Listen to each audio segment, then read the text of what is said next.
Welcome to the Panter Brothers podcast. I'm Jakob. I'm Arnold. And we've just released our indie thriller Altered Ego and are doing this series on the life cycle of making an independent feature film. And today we're going to dive into the pre-production process and where the first steps in getting the actual production underway. Our secret headquarters. Yeah, the secret headquarters. This is the secret headquarters edition. So at this point, we'd formed our initial producer team, the two of us and John Pearson Denning, who came on as our producer and line producer, and Stephanie Tishner as well. And she was going to essentially run our production office and be our production manager. So with that, we needed a space that would function where at least 4 people could really be in there on a daily basis, planning every aspect of the pre-production. Very cramped. We got a tiny little office, and there really was no room for any other projects or anything else. The value of that right away was just having a central place where we were all completely focused on this one single mission. And right. I think that that's one thing that, you don't necessarily anticipate when you're getting into something like this, is just how much energy and focus it takes to kind of move that mountain or climb that mountain or whatever metaphor you want to use. But it takes an incredible amount of focus and concentration. And it also kind of boosted morale, because it was like every day, like that's, what we're doing. We're planning and plotting and what's going to happen next. And really, Stephanie's, she was tasked with dealing with a lot of the administrative side of things, getting permits, working with SAG and sort of putting all the pieces in place to make sure that we were up to code and everything was by the book. The one thing I would say about Stephanie that I recognize in her is she was somebody who was, sometimes you get people that are always coming up with why something is going to be a problem or a challenge. And she had this gung-ho attitude of, let's do this, let's do that. And it was very like, there were no barriers in her mind. And I think that was we needed that. We did, because she'd had experience also doing indie film. She'd worked on a film called Follow the Prophet and some other smaller productions, but had that fearlessness that an indie film needs, like the kind of like, why not? Let's just do it. Let's find out how to make it work. And so having someone that's willing to, roll up their sleeves and do that, and it is, again, a very psychological state, that you have to be in, a kind of like, we're going to be breaking rules. We're going to be taking on the impossible. And so Stephanie did that. It's a marathon, so you have to kind of be able to keep that attitude up for a long stretch too. Yeah.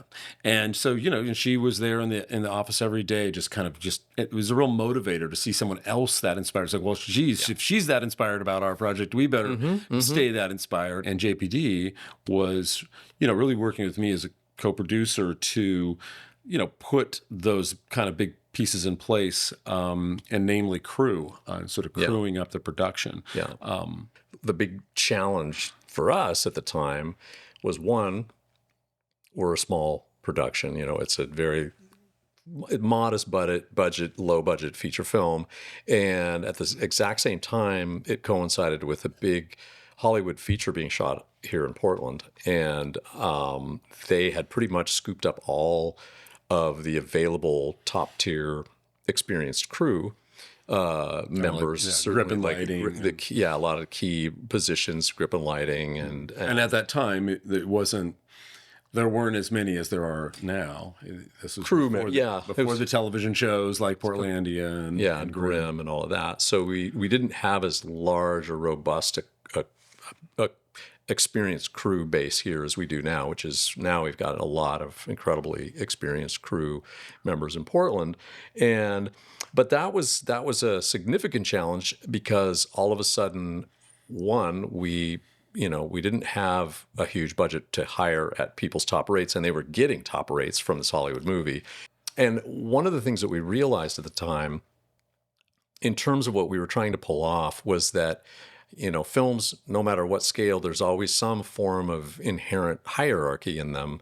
And when you're talking about a low-budget film, very low-budget rates, we came to realize, or came to kind of we formed the idea around not having the producers being paid more, or even the cinematographer being paid more, and we knew we wanted to get a great cinematographer. So what we decided to do in this situation was just take a totally egalitarian approach, and essentially we knew that we had to pay everybody at minimum wage, and so we decided, well, we'll just all take that, everybody up and down, from the producers, Director, DP, all the way to the PA. Everybody got the exact same day rate, and that created both positive and negative impacts. Obviously, the negative one was that immediately thinned out a lot of people who would be able to take out 4 weeks or so of their time, and even more with pre-production. The way that we had hoped that it would work is that it would also work on a morale level, especially when we got to production. And that was just that everybody felt like they were in it together and they were all operating on the same playing field. And I think in the end, once we did get crewed up, that had a very positive impact on just the film itself. And I think even as we were crewing up, people got into the spirit of that, knowing it was an indie film. But yes, it did present challenges with just the very practical, like the people that we really needed to, to bring it. The few that were available, when I'm sitting in, with JPD and JPD's great. I mean, he was just, a fighter, but he was also kind of a realist. In this situation. And so, he's calling his pretty small Rolodex. I mean, it's not like there's a lot of people. We're not in Hollywood or LA. So we're basically, he's burning through the Rolodex. And that, well, just to kind of contact, he was, he's hilarious. He's got an incredible kind of witty, quippy sense of humor, and he's got a big personality. And so every call he would go in is like, come on, I want you to be a part of the Coalition of the Willing. The Coalition of the Willing. So it was every call had that slogan. Same, and he was really like, selling it. Yeah. But people weren't biting, and I was sitting there like, I love the spirit is great, and but we're not getting the results. And I was like, let's rethink this, and thought, since we're both, we were all sort of Marvel kids growing up with that stuff, I was like, why don't we just quote Stan Lee and just say the true believers? Let's really go with we're in this ephemeral space of just, trying to pull off a miracle here. And it's a heroic, heroic act. Come on board and be a true believer, right? And so the indie spirit. And it was kind of amazing because just that tweak of the knob, he started making, calling the next person on the list, and we started to get okay, reluctant yeses here, and so that was just kind of a memorable thing, and maybe a good footnote to stay on the proactive, because it's easy to fall into that place where you feel like this is an impossible thing, and you feel guilty asking for someone's, to come on board. They're very valuable time. That's right, and bills need to be paid, and so But at the end of the day, you have to kind of get people emotionally invested in it somehow. Yeah. So stay positive, stay proactive, and you might be surprised. People they want to be part of that. Yeah. And I think that, on the positive side, that was the other thing that, it was almost like turning a challenge into an opportunity in that since we weren't able to get many of the top experienced crew members, we were able to give everybody the opportunity to level up in their particular role. So, bring people that were, a third AC to a second, and a second to a first AC. And maybe somebody who had been working in swing would suddenly be our key grip. Or one of our sound guys, we called him, and he had been on the fence because he was thinking of investing in an entire recording, all of this gear package. And he was like, am I going to do this or not? Am I going to do this or not? And then somehow we got his number and said, hey, you want to do this? And he was like, I think I know what I'm going to do. And he went out and bought this whole gear package, worked for minimum wage, but he has gone on to, it launched his entire production location sound career for the last Well, and that makes me Tyler Stevens. Oh, okay. We also knew we needed a really solid script supervisor. And, again, there were all of the sort of the top people in that position were not available. And, but we got a recommendation. I think Stephanie got a recommendation for this young woman who had interest in that. And so we took a chance and brought her on board. Her name is Yona Prost, and she just, she killed it. She killed it. She had her book, and she was just like, she always had the book, and she was just solid. And she actually saved us a couple of times. One time in particular, because, near the end of the movie in the third act, Dylan always has his sketchbook, and all of a sudden it was like, where's the sketchbook? And she was able to figure out where we had somehow misplaced it, and these logistics that are can really impact things.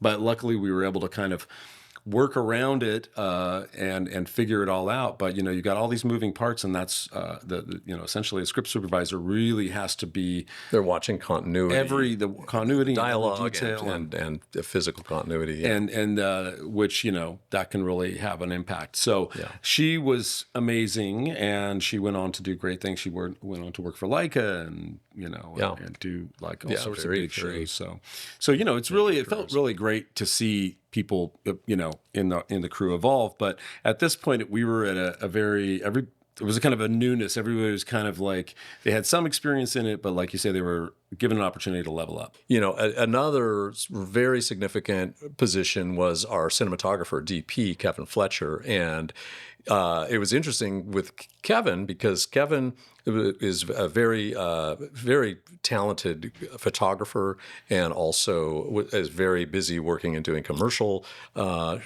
shooting in town. But we were offering this opportunity to do a feature film. And at the time, I remember he gave us this ultimatum, and we because we were on the fence, we were going, should we shoot this on film or should we shoot this on digital? Should it be digital? And we were toying with the idea of shooting it on like Super 16.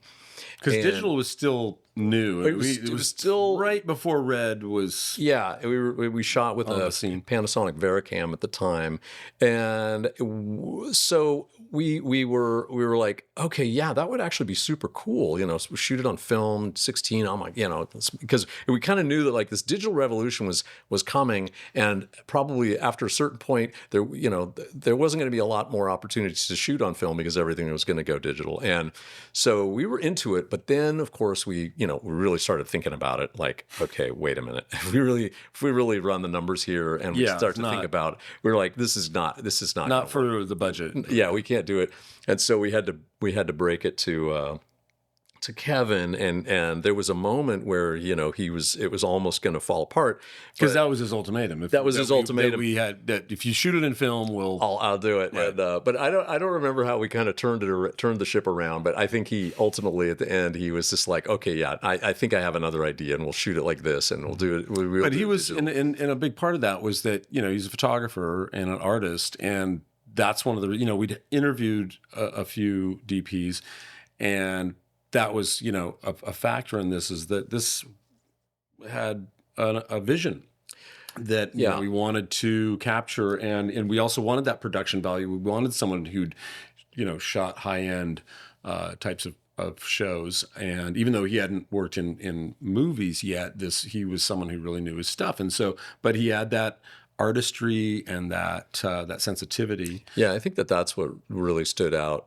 to me when meeting Kevin and talking with him, is he did, like Arnold's saying, he had a real sensitivity and a real strong sense of how he started seeing it, because he had read the script, and it was like, he feels invested. This is like, I can see that he's going deep into the ideas of the script. Mm-hmm. And it was fabulous. So he came on, and again, at minimum wage. I mean, but what was also great about being able to get competent lead positions is that, he was able to then help us crew up the camera department. We were lucky enough to get Ben Hayden, who was a lead man on a lot of pretty established projects. X-Files for one, worked on a lot of Gus Van Sant's films as an art director.